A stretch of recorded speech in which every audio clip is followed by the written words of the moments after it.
He handed her divorce papers at her father's funeral, called her dead weight in front of 200 mourners, walked away with his mistress, confident he was finally free.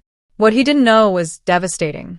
40 minutes earlier, the woman he was discarding had authorized the final signature on a $2 billion international merger, making her the majority owner of Crown Ridge Industries, the very company that made him powerful, the very ground he was standing on. Benjamin Okafor thought he was serving his wife divorce papers. Instead, he was signing his own ending. And Elizabeth, quiet, unassuming Elizabeth, hadn't said a word. She didn't need to. Because some women don't announce their power. They just sign the documents that prove it.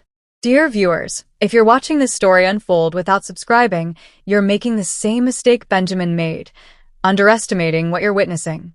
Hit that subscribe button and tell me in the comments. Have you ever been underestimated by someone who should have known better? Elizabeth learned silence before she learned speech. At 7 years old, she sat cross-legged on the cool tile floor of her father's study in their Ikoyi compound, watching Chief Adebayo negotiate with men twice his size. They would arrive with loud voices and big gestures, filling the room with their presence like smoke.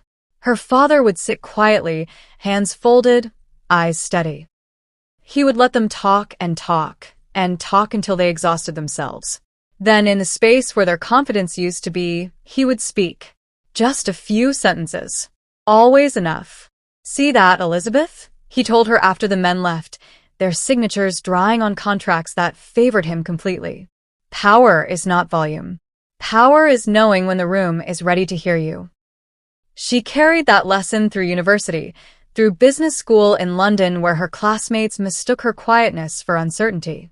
She learned to build empires in whispers, to move money through channels no one thought to watch, to sign documents under her maiden name while men congratulated each other for deals she had orchestrated from the shadows. E Adebayo. That's who the boardrooms knew. Never Elizabeth. Never the soft-spoken woman who looked like she belonged in markets, not in marble towers overlooking the Thames. 7 years ago, Benjamin Cole sat across from her at a cafe in Victoria Island, his head in his hands, bank notices spread between them like accusations. I'm drowning, he whispered. Student loans, credit cards, everything compounding. I can't breathe, Elizabeth. She had looked at the numbers quietly, calculated in her head. Then transferred everything she'd saved from 3 years of consulting work, money she'd been setting aside to expand her portfolio, to make the leap from investor to owner. You're saving my life, Benjamin had wept into her shoulder.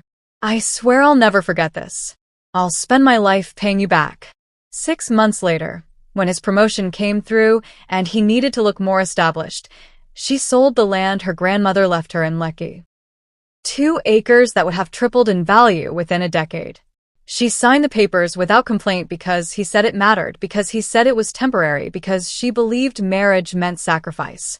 The company dinner is Friday, he told her the week after the promotion.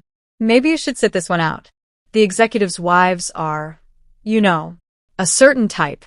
I just don't want you to feel uncomfortable. She understood what he meant. She was too quiet, too plain. Didn't fit the image of the ambitious man he was becoming. So she stayed home while he climbed, building his kingdom on foundations she'd laid, standing on ground she'd purchased, never once looking down to see whose name was on the deed. By day, she was Elizabeth Okafor, the accommodating wife who made herself smaller so her husband could expand. By night, encrypted phones glowing in her home office, she was E. Adebayo, the strategist whose silence unnerved men twice her age in conference rooms from Dubai to London. Her father had taught her well. Build structures they don't notice. Move in rooms where they underestimate you. And when the time comes, don't announce your power. Just sign the documents that prove it. The imam's voice carried across the courtyard in rhythmic waves, verses from the Quran washing over the mourners like water over stone. Elizabeth stood at the front, her father's photograph pressed against her chest, feeling the weight of 200 pairs of eyes on her back. Most were watching her grief. One pair was watching the time. Benjamin shifted behind her, his polished shoe tapping against marble in a pattern only she could hear. Impatient, restless, eager. She didn't need to turn around to know his hand was already inside his jacket, fingers brushing the envelope's edge, like a man checking for a weapon he couldn't wait to use. At the courtyard's periphery, partially hidden behind a cluster of older women in black gellies, Vanessa leaned against a pillar. Her red sunglasses were too bold for a funeral, too deliberate. She wasn't trying to blend in. She was already measuring the space, imagining herself in it. Elizabeth's home. Elizabeth's life. Elizabeth's place. The prayers ended. Amin echoed through the crowd, spoken by voices that would forget her father's name by next month. The moment stretched, humid air pressing down like a hand. Benjamin moved. His steps were purposeful, calculated for an audience even if they didn't know they were watching. He came close enough that Elizabeth could smell his cologne, different from the one she'd bought him last Christmas. Expensive. Chosen by someone else. "After today, this ends," he whispered, his breath hot against her ear. His voice carried that edge of satisfaction he got when closing deals, when winning arguments, when proving he was right about something. "I'm done carrying dead weight." The envelope appeared between them, crisp and white against her black lace. Legal documents, filed that morning, served at her father's funeral because Benjamin understood timing. Understood humiliation. Understood that grief made people pliable, manageable, easy to discard. Elizabeth's hands trembled as she took it. Her fingers struggled with the seal. Around her, she felt the shift, mourners noticing, beginning to understand something was happening that had nothing to do with death and everything to do with endings. The papers slid free. Petition for dissolution of marriage. The words blurred, not from tears but from the way grief and rage and something cold and sharp all tried to occupy the same space in her chest at once. "You can keep the house," Benjamin said, almost generous. Behind him, Vanessa had straightened, watching. "I just need to be free of this." Elizabeth's knees felt weak. Her breath came shallow. To the crowd, she looked like a woman collapsing under too much weight, her father's death, her marriage's end, the cruelty of timing. But her mind was already moving through numbers, through contracts, through the merger confirmation sitting in her phone 40 meters away in her purse. She was calculating what Benjamin had just done, what it meant, what it would cost him. Her father's voice echoed in her memory, clear as the day he'd spoken it. "Men who mistake your silence for weakness deserve the education that follows." Elizabeth looked up at her husband. Her face was calm, almost kind. "Thank you for the clarity," she said softly. Benjamin smiled, satisfied. He turned slightly, finding Vanessa's eyes across the courtyard, sharing a look of victory. Neither of them noticed Elizabeth's hand slip into her purse. Neither of them saw her thumb move across the phone screen. Neither of them understood that the ground beneath their feet had just shifted. 40 minutes earlier, Elizabeth sat alone in a glass-walled conference room on the 15th floor of a building Benjamin had never visited, in a part of Lagos he assumed she had no business being. The room overlooked the lagoon, morning light cutting through floor-to-ceiling windows, making everything feel suspended between sky and water.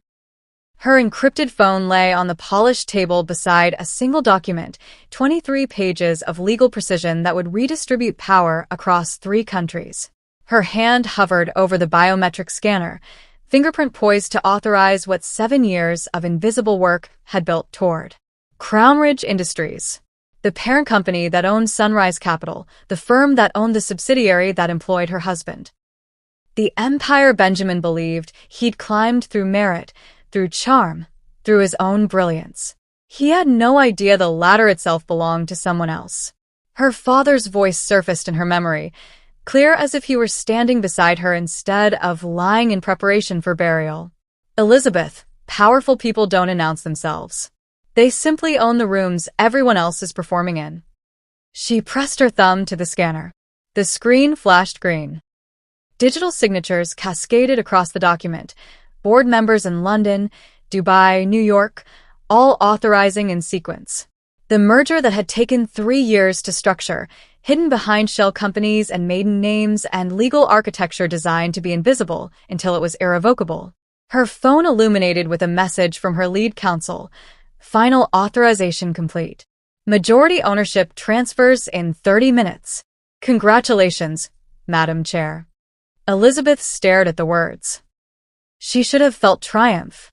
Instead, she felt the weight of her father's absence, the hollow ache of knowing he would never see this moment, never witness the culmination of everything he taught her about power and patience and the strength of silence. She stood, smoothed her black dress, and drove to her father's funeral. Now, standing in the courtyard with divorce papers in her hands and Benjamin's satisfied smile burning into her peripheral vision, Elizabeth felt her phone vibrate once against her hip. She pulled it out slowly, still holding her father's photograph, still performing grief for the crowd that expected nothing more from her. The message glowed clear and devastating. Merger confirmed. You now control 62% of Crown Ridge Industries. Sunrise Capital included. Awaiting instructions. Proceed. Elizabeth's thumb hovered over the screen. Around her, mourners had begun to disperse, conversations resuming, the spectacle of her humiliation providing just enough gossip to carry them through the next hour. Benjamin had already turned away, heading toward Vanessa with the loose-limbed confidence of a man who believed he'd won something. She thought about her father's final words, spoken 3 nights ago between labored breaths. Never shrink yourself to save a man's ego. She thought about 7 years of making herself smaller, quieter, less, all to protect a marriage that had been dead long before today. She thought about Benjamin calling her dead weight at her father's funeral. Elizabeth typed one word, proceed. Then she slipped the phone back into her purse and waited for the ground to shift beneath everyone's feet. Benjamin's phone vibrated once in his pocket, a sensation he almost ignored while watching Vanessa across the courtyard. She had removed her sunglasses, her eyes bright with anticipation, already planning the life they would build together without Elizabeth's weight dragging them down. The phone buzzed again. Harder. Insistent. He pulled it out, glancing at the screen with mild irritation. A notification from his bank. Account access temporarily restricted. Please contact your branch immediately. Benjamin frowned. Probably Elizabeth panicking, trying to freeze assets out of spite. Predictable. He'd call the bank after the funeral, straighten it out with one conversation. He was Benjamin Okafor, Senior Development Manager at Sunrise Capital. Banks didn't restrict his accounts. The phone erupted in his hand. Buzz, buzz, buzz. Continuous vibrations that made his palm tingle. Message after message flooding in, each notification pushing the previous one aside before he could read it properly. Executive portal access. Suspended. Company email, disabled. Emergency board meeting scheduled. Today, 2 p.m. Attendance mandatory. Corporate credit card, declined. Building security clearance, under review. Benjamin's smile faltered. His thumb moved frantically across the screen, trying to open his work email, his executive dashboard, anything. Every app returned the same message. Access denied. Please contact Human Resources. This is insane, he muttered, trying to laugh it off. A technical glitch. Had to be. Maybe the company was upgrading systems, sending out mass alerts. Maybe. His assistant, James, appeared at his elbow. The young man looked pale, his usual composure stripped away. He leaned close, voice dropping to an urgent whisper. Sir, I've been trying to reach you. Something's happened. The office is in chaos. There's talk of an acquisition. Ownership change. They're saying, that's impossible. Benjamin snapped, loud enough that several mourners turned to look. He caught himself, lowered his voice. We would have known. I would have been informed. I sit in on strategy meetings. Sir, they're calling an emergency board meeting. Your name is on the attendance list, but... James hesitated, his eyes darting to Elizabeth, who stood motionless near the front, still holding her father's photograph. Your access codes were revoked an hour ago. The courtyard had gone quiet. Conversations dying mid-sentence as people began to notice the agitation, the urgency, the way Benjamin's face had shifted from satisfaction to confusion to something approaching panic. Benjamin tried calling his direct supervisor. The line rang twice, then disconnected. He tried the CEO's office. Same result. He tried the board chairman. The number you've dialed is no longer in service. What the hell is happening? Benjamin's voice carried across the marble, sharp and afraid. His hands trembled as he scrolled through message after message, each one dismantling a piece of the world he'd built. Vanessa had stopped smiling. She took a step back, then another, her instinct for self-preservation kicking in before her mind fully understood what was unfolding. Someone in the crowd whispered, "Is that the Crownridge merger everyone's been talking about?" Another voice, "I heard it finalized this morning. Hostile takeover." Benjamin's head snapped up. His eyes found Elizabeth across the courtyard, still standing there, still quiet, still holding that photograph like it was the only thing anchoring her to earth. And for the first time since handing her those divorce papers, Benjamin felt the first cold touch of genuine fear. The two men appeared from the covered walkway like figures emerging from fog, immaculate dark suits, leather portfolios, the kind of polished presence that made space for itself without asking. They moved through the crowd with purpose, mourners parting instinctively to let them pass. Benjamin saw them first. His confusion deepened as they walked past him without acknowledgement, past Vanessa, who had frozen mid-step, past the clusters of family friends and business associates, heading directly toward Elizabeth. The taller man, silver-haired with the bearing of someone accustomed to boardrooms, reached her first.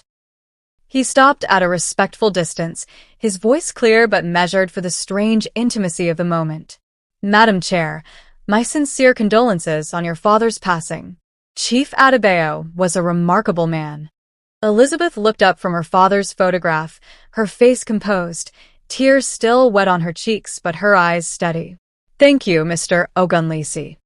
The courtyard fell silent. Not the reverent quiet of prayer, but the breathless hush of people realizing they were witnessing something they didn't understand. The second man stepped forward, younger, carrying a slim tablet. "We received your authorization an hour ago. The transition is complete. The board is convened and awaiting your presence whenever you're ready." He paused, glancing around at the watching faces. "Though we can certainly delay if—" "No," Elizabeth said softly. "My father taught me that duty doesn't wait for convenient moments, Madam Chair." Benjamin's voice cracked across the space between them, high and disbelieving. He pushed forward, phone still clutched in his hand like evidence of a crime he couldn't name. "What are they talking about? What authorization?" Elizabeth turned to face him fully for the first time since he'd handed her the divorce papers. Her expression was calm, almost kind, the way you might look at a child who'd just discovered a truth too large for their understanding. "Benjamin," she said quietly, holding up the envelope he'd given her. "You should have waited until tomorrow." "What?" "I don't." He staggered back a step as understanding began to dawn, piece by terrible piece. His eyes moved from Elizabeth to the men in suits, to their posture of deference, to the way they'd called her Madam Chair. "You? No. That's impossible. You're just what?" Elizabeth's voice remained gentle, but something sharp lived underneath it now. Vanessa's smile had collapsed entirely.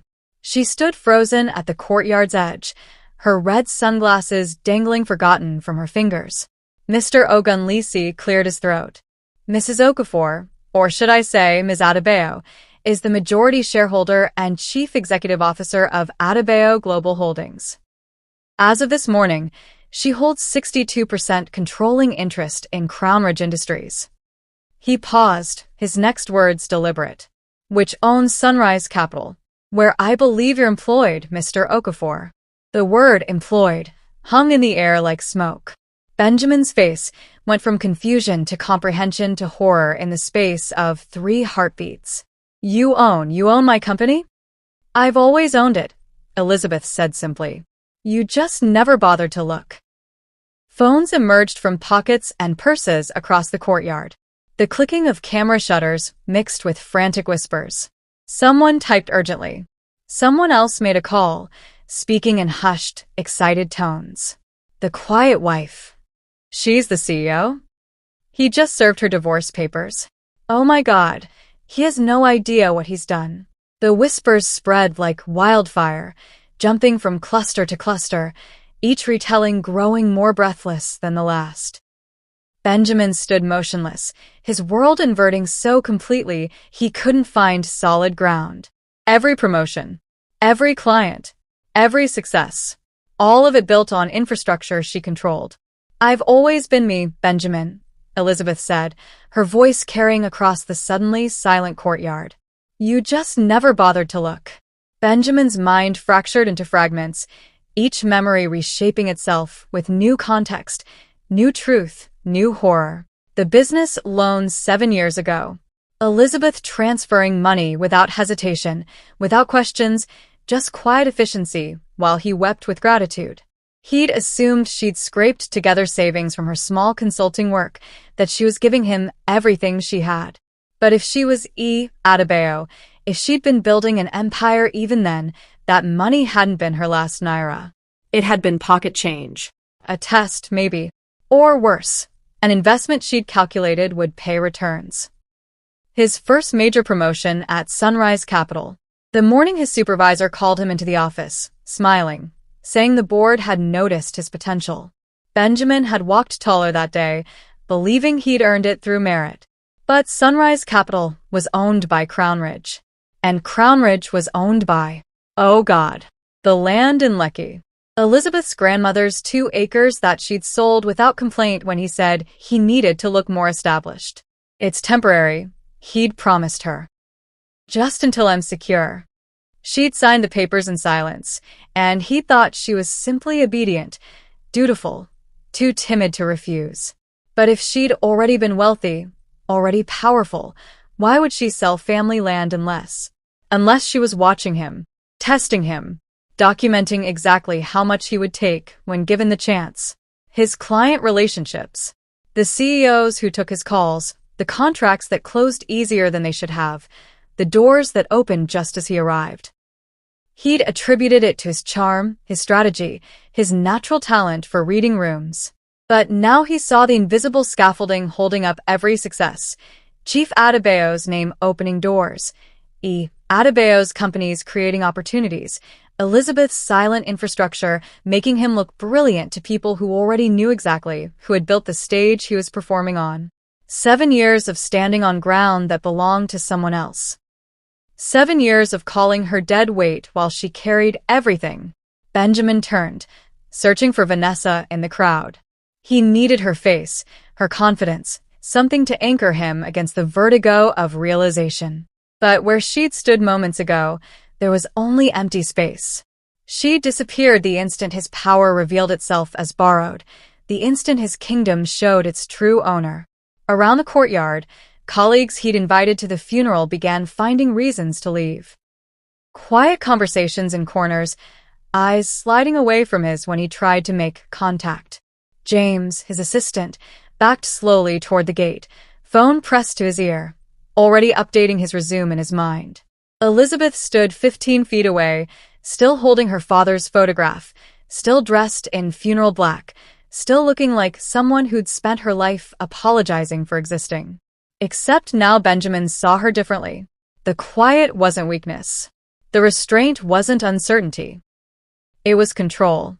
She had watched him for 7 years. Watched him spend her money, climb her ladders, insult her body, dismiss her worth, replace her affection. And she had documented everything with the patience of someone who understood that power didn't shout. It signed documents. How long? Benjamin's voice came out strangled. How long have you owned everything? Elizabeth met his eyes with something that might have been pity if it wasn't so cold. Since before you knew my last name. The ground beneath Benjamin's feet felt liquid, unstable, ready to swallow him whole. He had thought himself a king, but kings ruled kingdoms. Benjamin had only ever been a tenant, performing royalty in a palace that was never his, serving divorce papers to the landlord while standing on her property. And now the lease had expired. Elizabeth folded the divorce papers carefully, creasing them along the lines Benjamin had made when he'd pulled them from the envelope with such satisfaction. She stepped forward, closing the distance between them until she could see the sweat beginning to bead at his hairline, could smell the fear replacing his expensive cologne. She held the papers out to him. "You're free," she said softly, her voice carrying just far enough for the inner circle of mourners to hear. "But you're also finished." Benjamin's hand trembled as he took the documents back, the white pages now feeling contaminated, dangerous, like evidence of a crime he'd committed against himself. "Elizabeth, wait, we can talk about this. I didn't know. If I had known. If you had known, you would have treated me differently?" She tilted her head slightly, genuinely curious. "You would have seen me as human if you'd known I was wealthy? You would have loved me if you'd known I was powerful." Benjamin's mouth opened, but no sound came. "That's what I thought," Elizabeth said. She turned to Mr. O'Gunleasy. "I'll meet the board in 40 minutes. Have the transition documents ready for signature." "Of course, Madam Chair." She didn't look back at Benjamin. Didn't offer explanations or accusations. Didn't raise her voice or make a scene. She simply walked away, her black lace dress moving like water in the humid air, her father's photograph still clutched to her chest. The two lawyers fell into step behind her. Then board members emerged from the crowd, people Benjamin had assumed were distant relatives or family friends, now revealing themselves as executives, as counsel, as the infrastructure that had always surrounded Elizabeth like invisible armor. The crowd parted for her. The widow's daughter. The quiet wife. The woman who'd just been served divorce papers at her father's funeral. Except now they understood what Benjamin was only beginning to grasp. She owned everything. The courtyard. The company. The ground they were all standing on.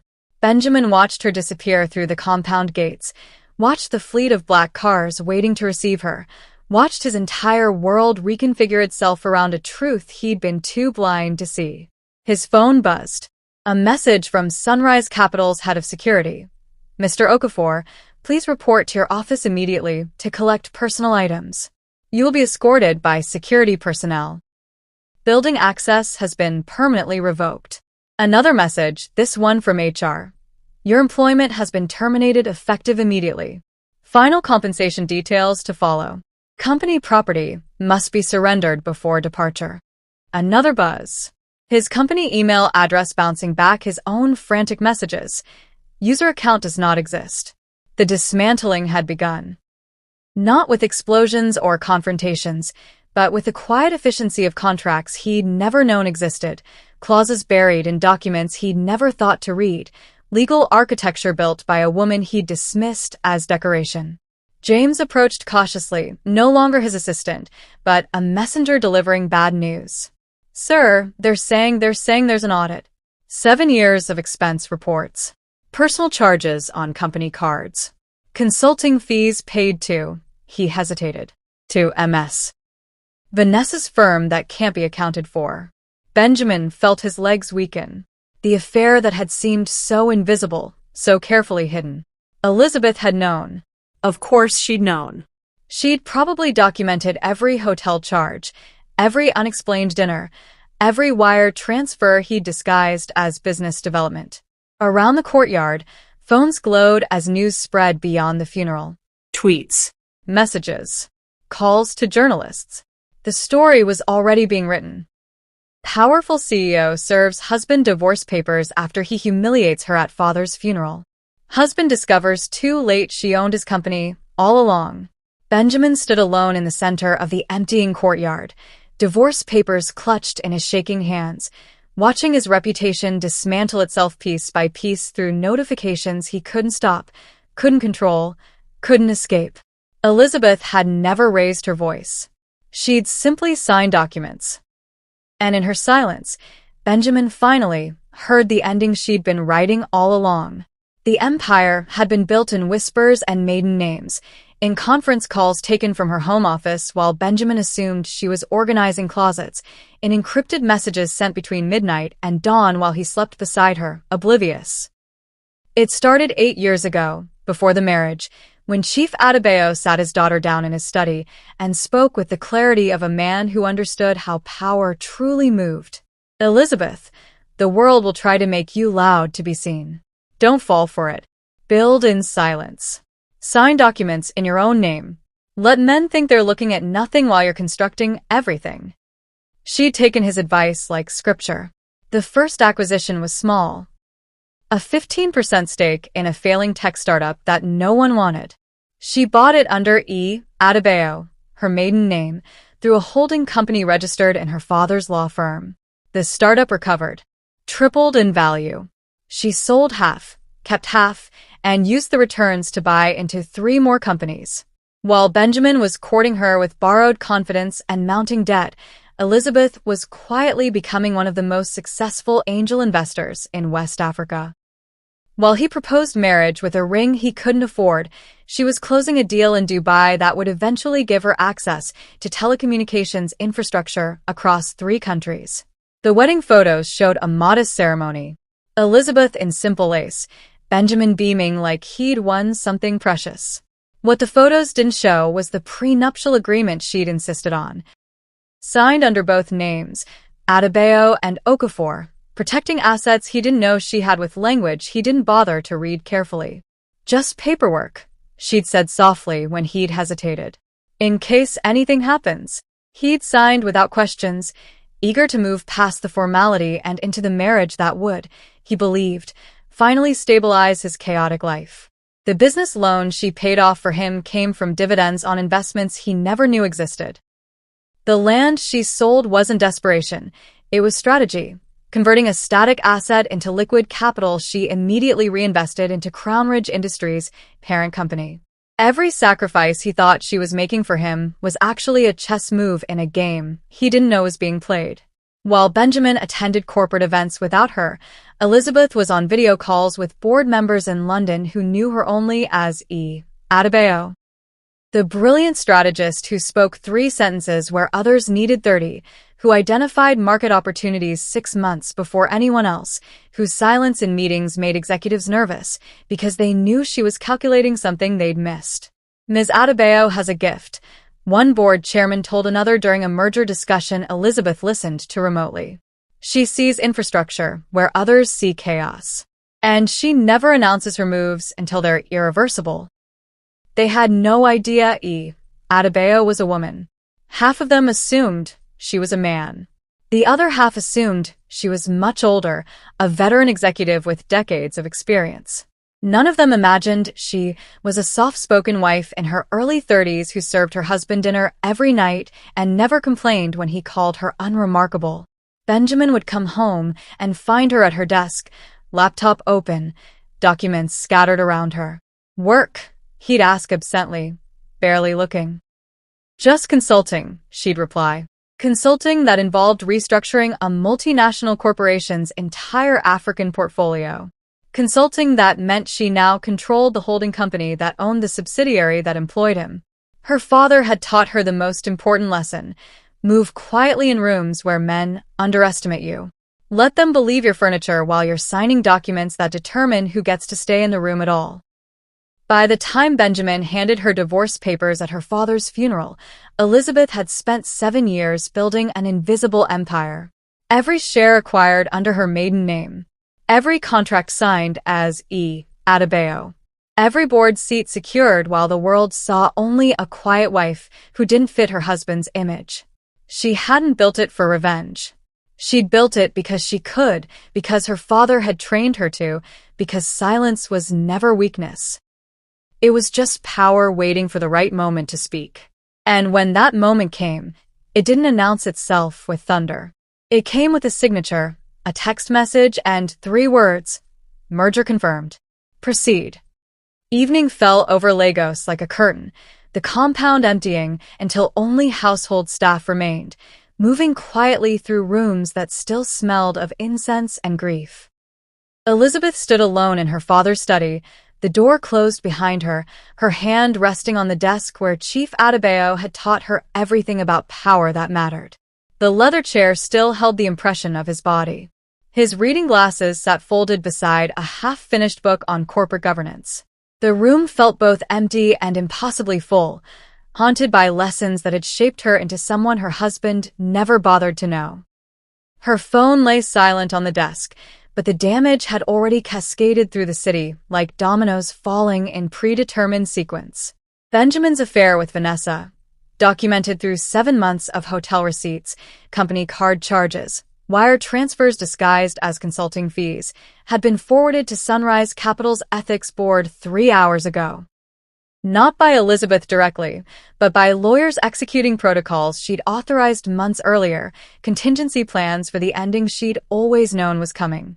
Vanessa had sent one message before going dark. "I didn't know. I'm sorry." As if ignorance absolved complicity. As if Benjamin's money being Elizabeth's money somehow made the betrayal less calculated. The woman in the red sunglasses had disappeared the moment she realized there was no inheritance to claim, no power to absorb through proximity. Vanessa's Instagram had already been scrubbed of any photos featuring Benjamin, her profile updated with a vague post about choosing myself and new beginnings. Benjamin's assets, the ones he believed were his, had been frozen through perfectly legal holds. Joint accounts required both signatures for major transactions, and Elizabeth had simply stopped signing. The car registered in her name because his credit couldn't secure the loan.